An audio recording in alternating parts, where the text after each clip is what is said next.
this kind of magic that I can play these continuing lines, just thinking about little 5/1s, but by not playing the same line every time, doesn't sound like I'm doing that.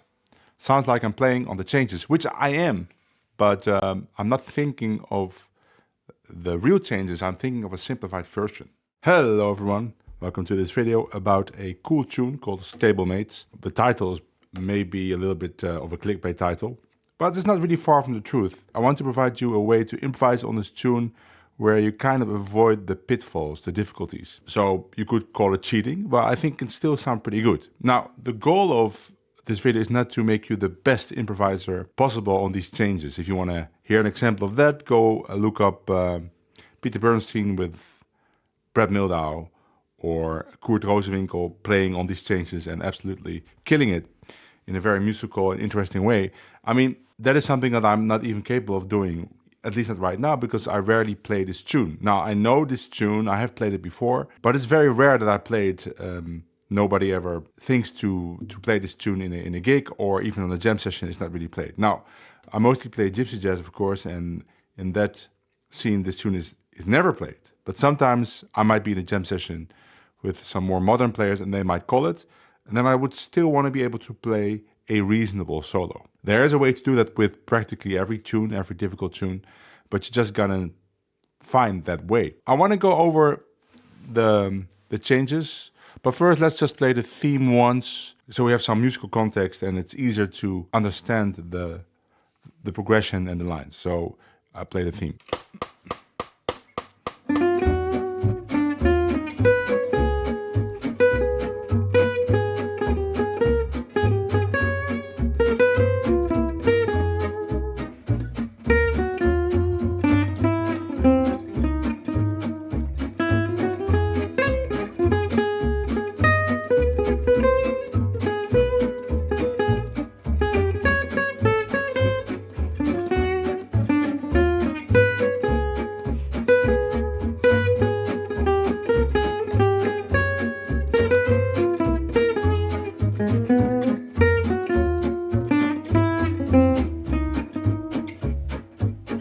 Now let's look at those chords. It starts immediately in the first 4 bars. It's a progression that you, well, actually never see, I think, except for in this tune, if I'm not mistaken. It starts with these 2 5s, E minor, A7, E flat minor, A flat 7, D flat, major 7 or D flat 6 in more modern styles that probably play major 7. But as a gypsy jazz player, you probably play D flat 6, right? When you play rhythm. C7. And then the C7 goes to A flat minor. So it's highly unusual. If somebody would put this in front of you and say, okay, play a solo, it might be a problem. Now, my strategy with jazz in general, not only difficult tunes, but also like easy tunes, is to always look for a bunch of 5/1s. Like every progression for me boils down to a bunch of 5/1s. And if I see 5/1, I also can play 2/5/1. I know that, right? But just to simplify in my head, it's 5/1. So what I did is I made a chart with simplified changes. Before I explain what I did is just look at the 5/1s you can see here. Here's a 5/1 to D flat. Here's a random C7. We'll talk about it later. Then we have a 5/1 to G flat. We have a 5/1 to F minor. It says F minor 7, but I think about a 5/1 to F minor. We have a 5/1 to E flat minor. Then we have a 5/1 to D flat major. All right. Let's stop there before we go to the bridge. To understand this first 3 bars, you have to know 2 rules. The first rule is that if you have a 2/5/1, you can always skip the 2 chord and just play 2 bars of the 5 chord. So if I would have a normal 2/5/1 to D flat, which would be E flat minor 7, A flat 7 to D flat, I just skip the E flat minor and just play 2 bars of A flat 7. 2, right? So 1, 2, instead of.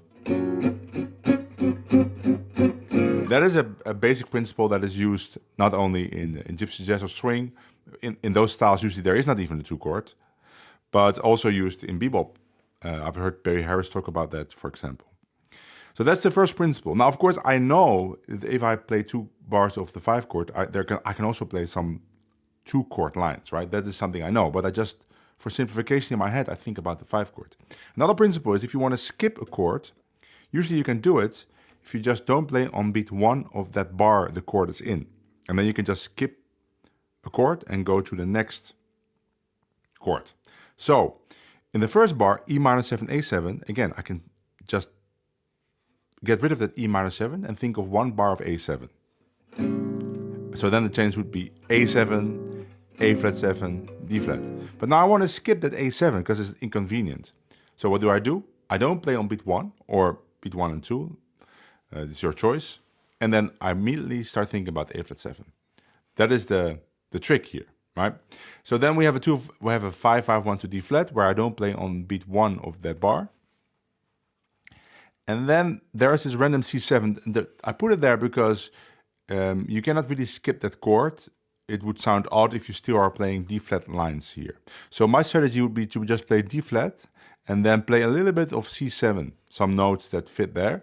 But don't continue because C7 to D flat 7 again is a weird resolution. So I just stop my line and then play a 5, 5, 1 to G flat. I get rid of the A flat minor chord and just play D flat 7. So let's make a loop of that first 8 bars and do exactly what it says here. So I don't play on the first beat. Then I start playing an A flat 7 line to D flat, play some C7 kind of thing, but don't resolve, stop playing again, and then play a 5, 5, 1 to G flat. The loop will sound a little bit weird because now we're going to go from C7 and we loop back to the beginning E minor 7. So just get used to that. I'm basically not playing on this C7 chord at all. And you can follow along to see where we are. Don't play on beat 1.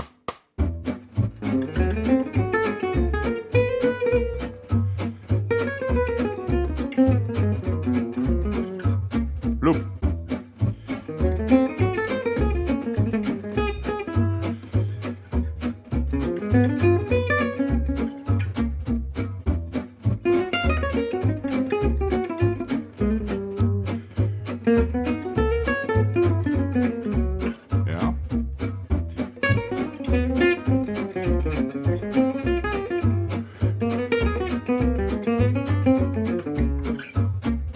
That works really well, right? So that would be the first step. Let's continue, and then once we've went through the whole progression, I'll give you some more tricks. So the next thing for me would be to play a 5-1 from C7 to F minor, and then play a 5-1 from B flat to E flat minor, and then play a 5-1 from A flat to D flat. So it's kind of a sequence, except for the last 5-1, I have to go to major. Right, so C7 to F minor, B flat 7 to E flat minor, A flat 7 to D flat major. So let's make a loop where I do that. So let's do a logical loop. So maybe, how many bars is this? 1, 2, 3, 4, 5, 7 bars, right? Because that's kind of weird. Maybe like this. To make it very clear, let's think of a line that's very easy so that you understand what's happening. Let's do C7 to F minor, and then do the same thing for B flat, right? B flat 7, and then we can play the same line to D flat because I'm not playing a third, so it doesn't matter if it's major or minor. And let's make it a 7-bar loop, even though that's weird. I think it would make more sense if I play the same line every time.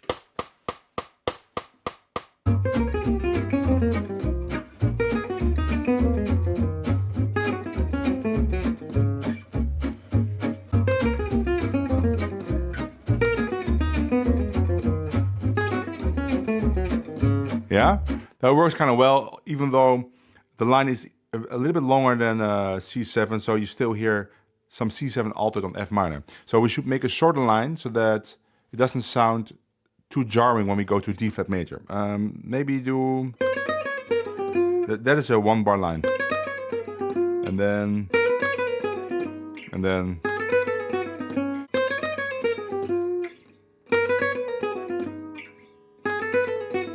Yeah, that would work.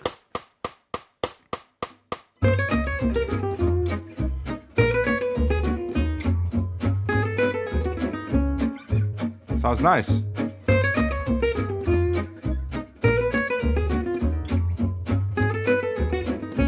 Okay, let's try one more. Let's maybe try...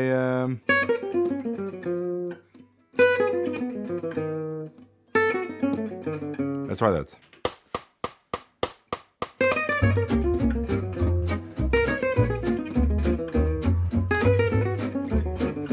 Yeah, that works great. Now, in a real life situation, when I'm playing it without having to play the same thing, I would make a difference between the 5/1s for the last one and not play an altered line on A flat 7 to make really clear we're going to major. So if I would adapt it a little bit, I would maybe play C7 to F minor and then B flat 7 to E flat minor, but then maybe do, right, not an altered line. So it's a similar line, but it makes it very clear, now I'm not going to a minor key. That would sound like this.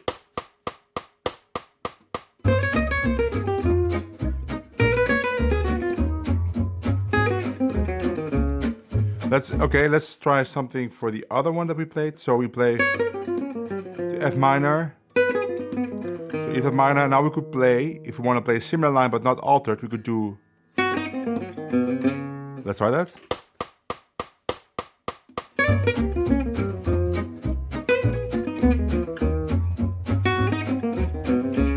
Let's play both.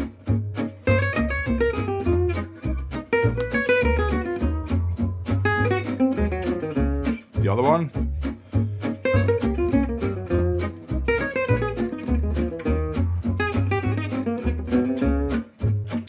Okay, until here. Let's play just normal solo.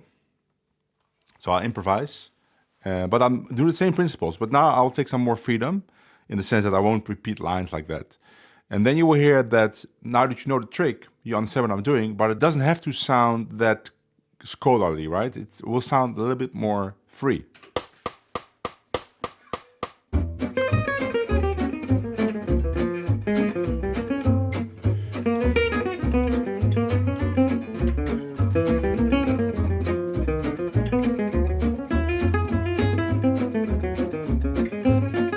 Loop.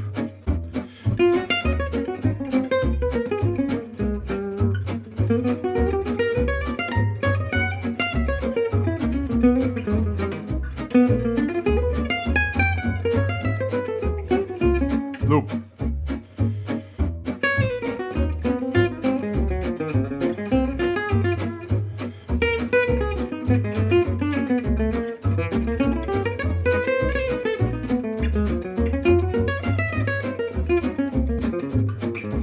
Loop.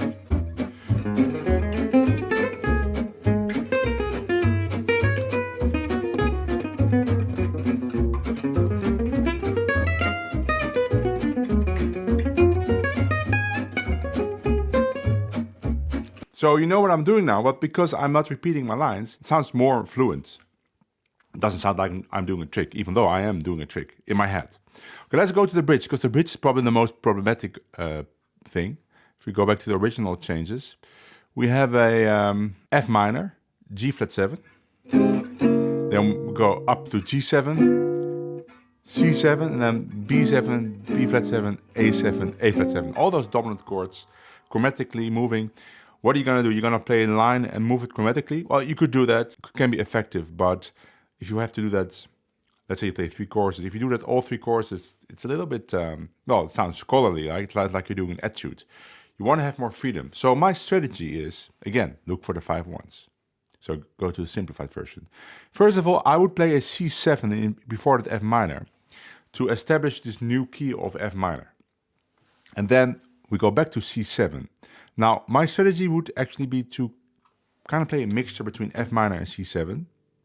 Because if you have a minor key, lines for C7 altered will sound very good on that anyway, even though it's the 1 chord. So it's a mixture between C7 and F minor, but I would make sure to play C7 before the F minor to establish this minor key, this 5/1. And then we have all those dominant chords. And whenever you have like 4 dominant chords in a row, when they move chromatically, then usually it's just rhythm changes bridge with every second chord substituted by tritone. So if we have the normal rhythm changes bridge would be D7, right, G7, C7, F7, then I could substitute that G7 by D flat 7, Then we would get D7, D flat 7, the C7 I keep, and the F7 I substitute by a B7. And now I have just chromatically moving chords. So if we go back to the original, we can see that happening starting from here. C7, B7, B flat 7, A7.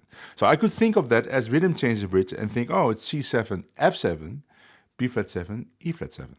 And that's basically what I did. And then I made little 5/1s in it. So I start with this F minor. Then here I start my 5/1. So I play G7 to C7, so G7 to C, because I stop the line. Then I play F7 to B flat, I stop the line. And I play E flat 7 to A flat, and I stop the line.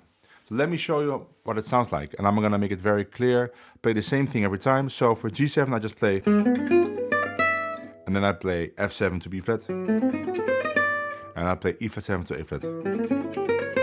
So again, to show you the principle, when I play for real, I wouldn't do that. I wouldn't repeat myself all the time. Let's start in this D flat, so you can hear me play the C7, and then I'm gonna repeat that line that I just played. In fact, on C7 to F, I do the same thing. It's the same line, C7 to F minor. The backing track is the normal backing track, right? It's not playing the changes that are listed here. It's the normal backing track. I'm just showing you what I think about.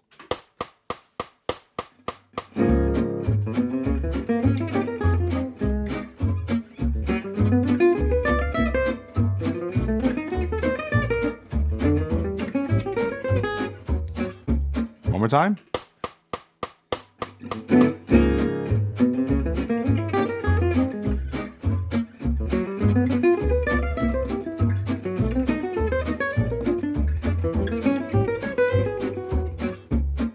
Okay, now more freedom. So it's the same thing, I'm doing the same thing, but now I won't repeat my lines.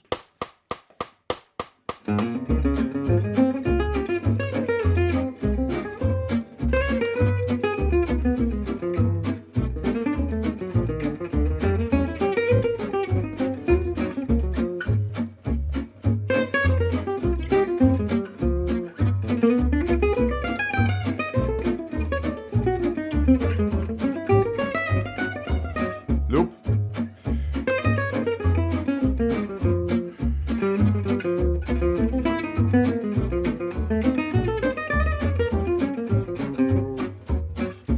Right? It's kind of magic that I can play these continuing lines, just thinking about little 5/1s, but by not playing the same line every time, doesn't sound like I'm doing that. Sounds like I'm playing on the changes, which I am, but I'm not thinking of the real changes, I'm thinking of a simplified version. And then we have the A part again, it's the same. So now let's get back to the original track and look at all of these changes. And I'm just gonna play a normal solo. Now, one thing you could do is when you want to play this, right? If you don't want to skip that E minor 7, A7, then sometimes I would do that and I would just repeat a line. I could do something like that. Listen, let me loop those 3 bars.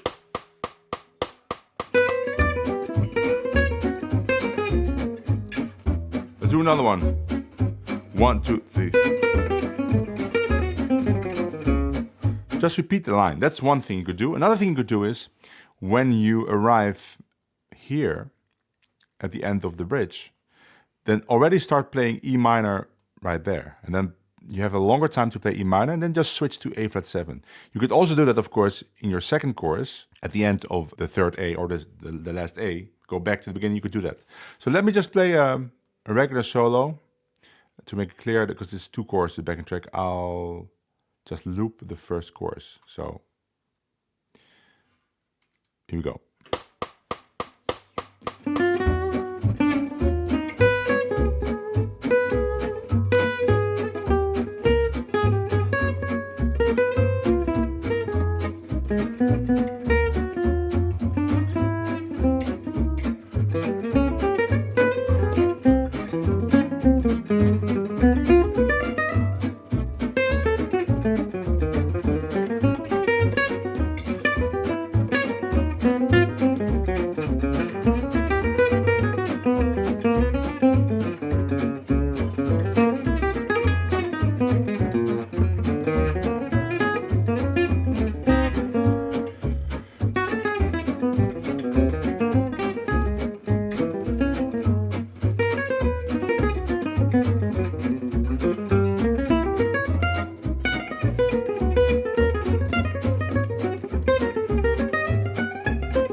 Like that. And then once you have that basis, that's simplified, you can then add on things from the original changes that you skipped. For instance, maybe you really want to play the G half diminished there, right? You want to play something that fits on the G half diminished. So maybe you want to play like a B flat minor 6 arpeggio. Although that is something I would play on C7 also. But maybe in another example, let's do the bridge, for example. You could do some chromatic movement. Maybe you have an ear-catching line that fits on B7. Maybe something like right? And then you repeat that for B flat 7 and A7, A7, A flat 7. Let's try that. Let's try that exact line. See what we can do with it.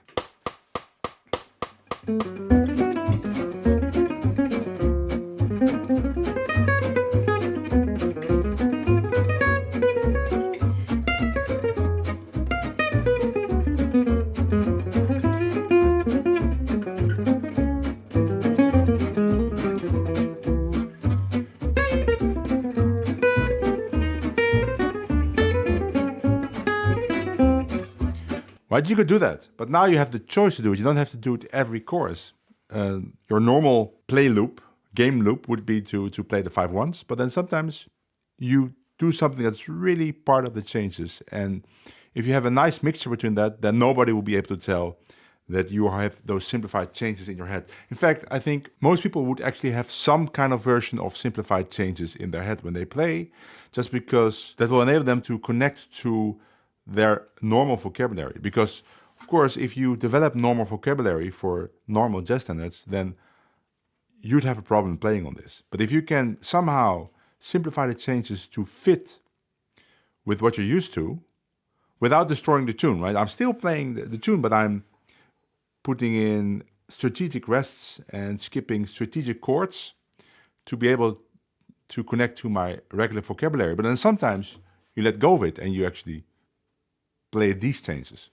And I think that mix is very compelling and would enable you to play on this tune in a convincing way much faster than if you would start from these changes and say, okay, I have to play, every line that I play have to fit exactly with these changes. You could do that. And it would take you a long time and you might get very frustrated. So my way is kind of, I say cheating, but I'm not sure it's cheating. It's just a smart way to approach this tune. I hope you liked it. I might make more of these videos where I talk about turning a progression into a bunch of 5 ones. And I can do that with complicated tunes like Stablemates or Along Came Betty, or more standard tunes like Donna Lee or Cherokee or How Deep is the Ocean or any other tune that is nice. Even Django tunes, although Django tunes usually already are simplified to those 5-1 progressions. Not always, but mostly they are. And it just shows you that the connection between swing music or Django and much more modern tunes is much stronger than you think. The thing that changes is the kind of lines you play, but I am already in between, right? My language is already a mixture between Django, like Dutch style gypsy jazz, and bebop. That's how I play anyway. So for me, once I see those 5 ones, I know that my vocabulary will fit most tunes. If you are curious about how to build vocabulary in different styles, you can always go to my Discord.